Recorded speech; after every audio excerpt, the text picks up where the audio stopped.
Hello, welcome back to Organic Chemistry. In this video, we're going to start to learn about conformations of molecules. Now, in particular, we're going to learn about alkane conformations, but it's very important that this is a general idea, and we're just going to kind of learn basic concepts that would apply to other molecules, but we always start with very simple things, like in this case, we're going to learn about alkanes and, some branching off of alkanes.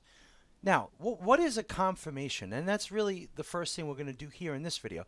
This is just an introduction to the ideas behind conformation and also the ideas behind things known as potential energy in a system. And we're going to learn more about what would create potential energy. So let's get started. So here are the two things, potential energy and influences on stability.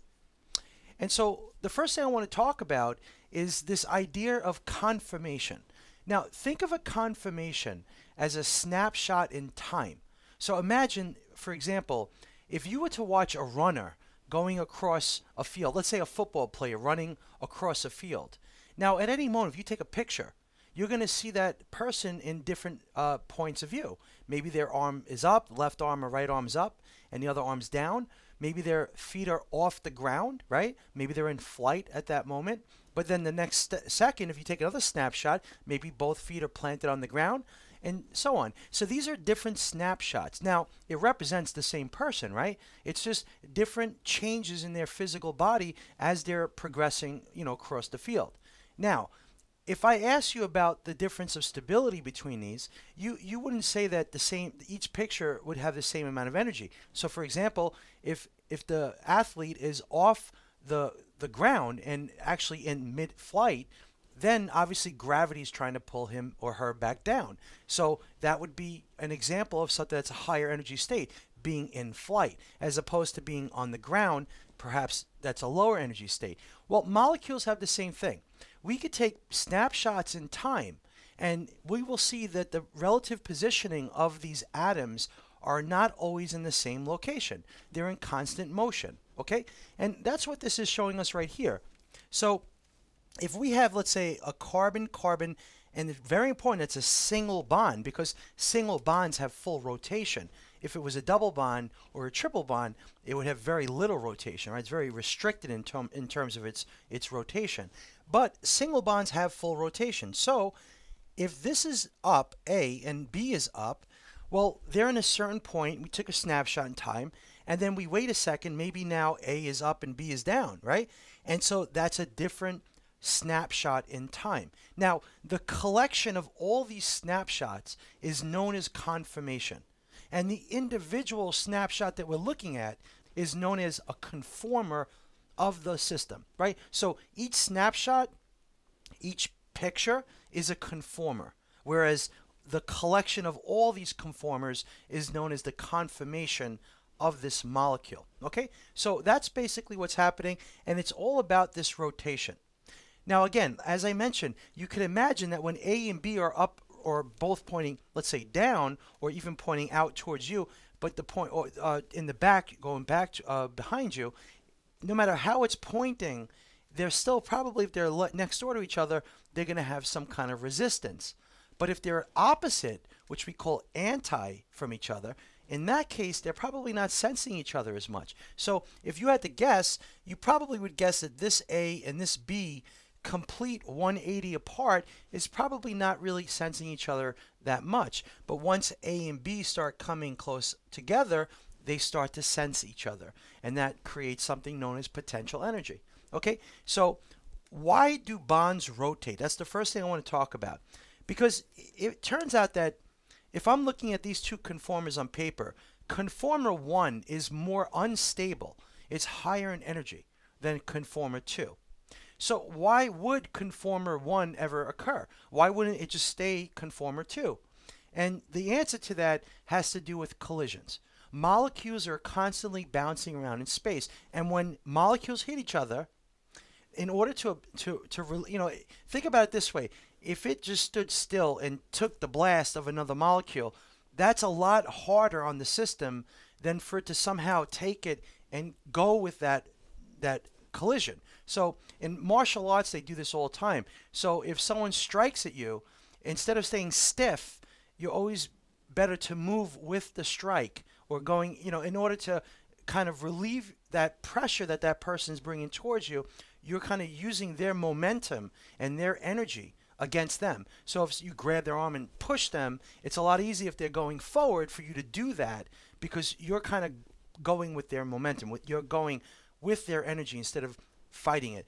Molecules do the same thing. If a molecule gets hit by another molecule, the best thing for it to do is to rotate around instead of staying firm. And that's what happens. But what happens is once you start to rotate around in space, now you have resistance, right? So A and B start coming close, and they internally now have a resistance of their own that propels it even further. So it makes it twist even more. Okay, so this whole rotation concept begins because of collisions. And that energy that occurs when you hit, when they collide, is best relieved by rotating in space. Now, here's the thing. If we were to have, let's say, a low temperature environment, in that case, the molecules wouldn't collide. And so the higher the temperature, the more collisions, right? Lower the temperature, the more steady they are. They don't collide as much. And in that case, you're probably going to find a lot more of conformer 2 than you would conformer 1. Now, another thing is, when you look at conformer 1 and 2, you don't really think of them as different. They're actually the same. They're the same molecule because it's just a rotation. But if you were in a low enough temperature, they would be different from each other. So as you drop in temperature and the rotation slows down to nothing, then you actually can isolate these as separate molecules, even though in normal temperature they're constantly rotating, so they're not separate. So under very low conditions, you can capture them as separate from each other, these drawings on paper. Okay, so again, just to reiterate, think of conformation as just a snapshot in time, collection of snapshots, and each conformer is the individual snapshot. Okay, individual picture. Now again, we talked about this idea of potential energy. I just mentioned it to you just a few seconds ago. And so I just want to further go a little bit deeper into what potential energy is.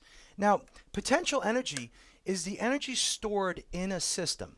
Okay, so like if you've taken physics or even in Gen Chem, you talk about being on the top of a mountain as opposed to at the bottom of the mountain. If you're up above, you have potential energy. If you're down below, you're at resting. Well, think of also a rubber band. That's what I use in my example.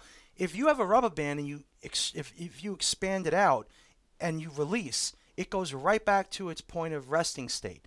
When you expand and hold, there's a lot of energy that's waiting to be released. And when you let go, when you release that rubber band, it'll bring itself back to its normal resting state. So that is the idea of potential energy. Energy that is stored inside some system, in our case molecules, that is waiting to be released. And so we have to learn a little bit about what creates potential energy. And so that's what we're going to do right now. But in general, it's just the idea that, well, for example, in this top case, as these A and B atoms, whatever they are, coming close together, there's a resistance that takes place, and we're going to talk about that one right now.